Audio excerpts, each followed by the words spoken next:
All right, welcome everyone. Today what I'm going to show you guys is a few different tips that I use when I'm spooling up my reels. One of them is going to be getting the most bang for your buck out of any spool of reel, whether it's expensive or inexpensive. And also another one is a knot that I use to connect the line to the reel, whether it's a bait casting reel or a spinning reel, to make sure that you don't have to use any sort of clippers or blades near your spool. So if you want to see those tips, keep watching. Also comment down below what tackle tips that you have that you can share with everybody. All right, so real simple as far as tools are concerned. This is a 25-foot tape measure. If you have a longer one, it's actually going to be a lot better. This is for measuring out distance so you can divide your spool up evenly. I'll get to that in a second, why that's important. You have right here, you have just a permanent marker, Sharpie, whatever you call it. This is for writing how much line that you have left on your spool.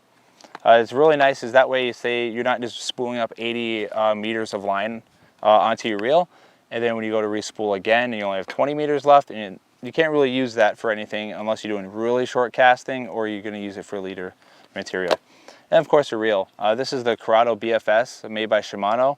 The same trick works for like say deeper reels like the Tatula, like bait casting reels, or it still works for spinning reels too. So first step that you're going to do is open up your side plate here, and I'm just going to take the spool out real quick, and I'm just going to put that down. This line, this is the Super Trout Advanced series. This is the Bush Trail. Basically what this is the even more abrasion resistant version of the sight edition that I've been using. This is just a little bit brighter orange color.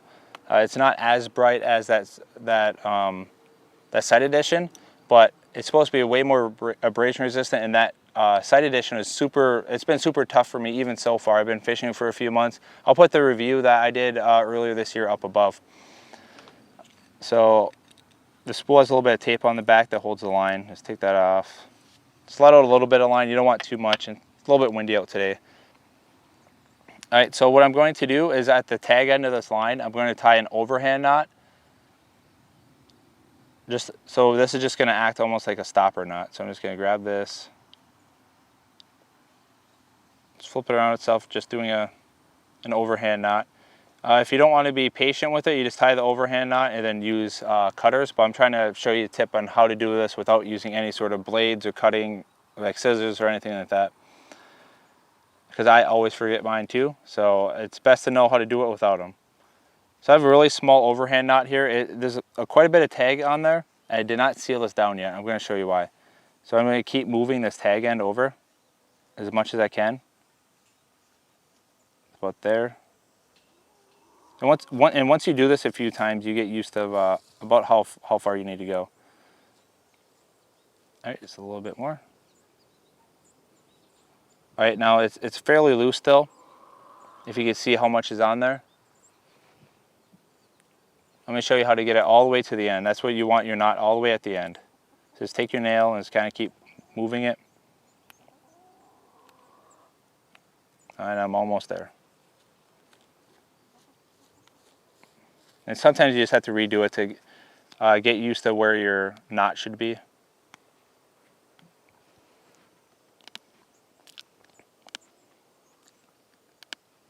Sometimes I just use my teeth loosely on there. So right there, that's pretty much at the end. That's about as close as I'm going to get it without a blade.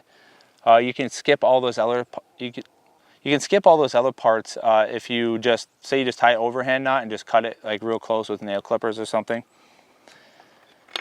And of course, this is the step I always forget, no matter what I'm doing, is putting the line through your line guide and then out through where your spool comes out, like where your side plate is. It's not a huge deal if you forget it. If you do forget, say you get it snugged up on the spool like I'm going to show you, you can just back it off the spool and then run that loop through. So now what I'm going to do, I'm just going to do a one-turn improved clinch knot. So I just wrap the spool around, the line around the spool, just like this. Okay? And then all I'm going to do is like pinch a line somewhere in the middle and just turn my spool once all the way there. Oh. And get that line back on there. Right, there we go. So now I'm just going to take this line just like you would an improved clinch knot you'd use for a hook or anything else. You put it through the loop that you made. Like that would be like above like the eye of the hook, if you want to call it that. And I'm going to pinch it right here just so I can pause it kind of. So I made a loop right here. If you can see where my finger's at, I made a loop. I'm going to put my line, my tag end through that loop. And then I'm just going to pull it. Not super tight. So now it's basically like that little knot right there. Let's get it wet a little bit. And now what I'm doing, I just grab it, I just keep moving it back and forth, and that knot will keep cinching on itself. And it's not a super tight, so if you're using like a Roro spool or a more fragile spool than this Curado spool, it still works fine. Just keep it in the middle. All right, so now if you want to look at, if you can see that right there, I have the knot, I'll move it over real quick so you can see it better. That itty bitty tag end, basically it's that stopper knot, and it's jammed in with that clinch knot. And all I do, I just move it over to where there's a hole, give it a little tiny bit more of a snug. It doesn't have to be super snug on there. And there, that's super flush. It's inside that hole that's on there. It's super flush, and your line will come. It'll actually be this way, and your line will just be just fine on there. All right, so now I'll just take my spool. Yeah, make sure my line's not tangled up. I just pull my line, get it in there, put my side plate on. And this can be done in your house or, whatever. Make sure that's closed. And now I'm not going to reel up any line. This is where a lot of people would just sit there, if they use a pencil with a spool between their legs and they reel up line. I used to do the same thing and just kind of guess how much I have on based on my line capacity. But what happens, like I said, you get to that last spool and you shortchange yourself, which you don't want to do. I was going to kind of wrap this up here just so I can move real quick. So now what you can do, you can just leave this, say on your living room table or whatever. All right, now you want to go out and you want to measure somewhere that you want to measure 25 meters. If you're going to be using, if you know that you're going to use your reel in very short range, like very small brushy streams, or you're not going to use more than 25 meters of line, measure out 25. So what that's going to do is remember this is a 100 meter spool. So 25 divided by 4, that's going to get you 4 complete reels of line instead of just maybe getting 1 and some change. And then you're going to get, like what I'm going to do for this one is 33 meters. So I'll get 3, that'll be 33.3 would be exactly like this divided by 3. But I'm just going to do 33 so I have a little bit of wiggle room when I'm cutting and making knots and such. So I should be able to get three spools of line on here, which, let me see what that's going to be for calculations. This line's $14, which it does seem kind of expensive, especially for monofilament. But let me see, 14 divided by 4 that's 3.5. So that's $3.50 per reel of spool if you do 25 meters. If you do 33 meters like myself, that comes to $4.67. So it's a good way that you can save money just off the math right there. But I'll show you how it's actually done. All right, so I'll leave this here and I will measure out 33 meters. All right, so the first step is you're going to want to use something that is going to be stationary. It's not going to move. It's not a rock or anything like that. This is the mailbox. I live way up north, so most times mailboxes are going to stay here unless the snowplow comes through and hits it, but let's just assume this is going to stay here. All right, so I measured from this mailbox post, I measured that way, and right where that tree is down there, coincidentally, that's 33 meters. Which that's what, 103 feet, I think it was, if you have like a tape measure like I used. So what I'm going to do, it's a lot easier if you have somebody else because you can just walk. But this video is going to be kind of doing this all by yourself. So I have the reel.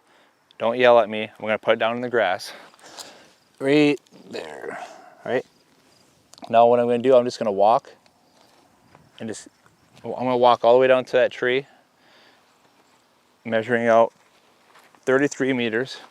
All right, and all right, now I'm all the way at the tree right here. So what I'm going to do, I'm just going to cut it.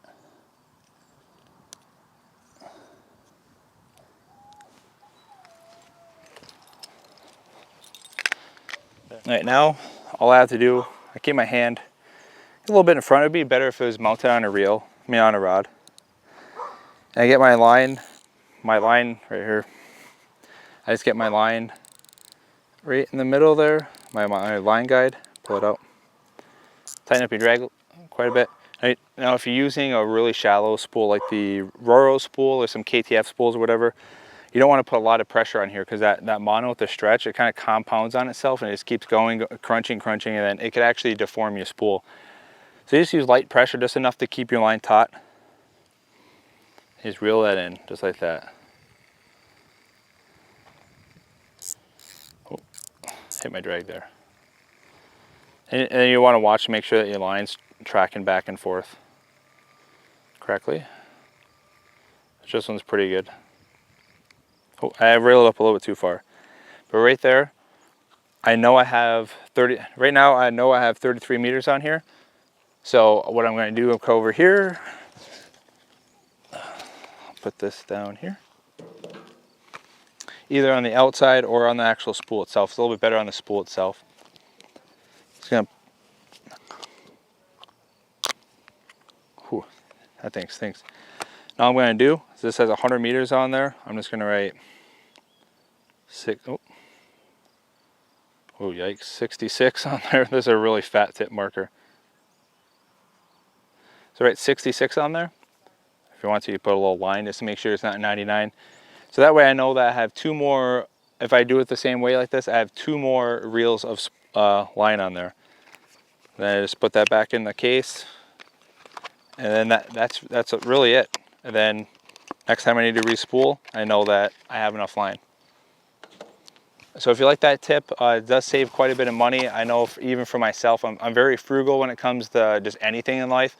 But if I want to get high performance fishing line, which can be a deterrent sometimes, that could be because of the price, like right there, instead of, if I just reeled this on here, this reel holds 50 meters of 8-pound line. So if I would have just grabbed this and I just wound it up, just kept winding it up, I could have actually almost used this entire spool of line. It would have been kind of stuffed on there, but I would have only got one spool of line. So that would have cost me $14. That's retail price for this line. $14 to get one reel of spool, one reel of line, or when you do the math with 25 or 25 meters or 33 meters, you're saving a lot more money doing it that way. If you have a deeper, one thing I should mention is if you have a deeper spool, BFS spools are pretty shallow, so it's easier to do it. Use some backing on there. So whether you use some cheaper old monofilament line, or you want to run some braided line on there, especially if you fish for steelhead or anything that takes really long runs, just throw some braided line on that at first. And I mean, you kind of have to eyeball how much space to leave. We leave some space for this line, you just reel it up and you're good to go. So if you like these sort of tackle tips and you also want to see how this bush trail line performs in the future, make sure you subscribe. Also comment down below what you're using as far as line for trout.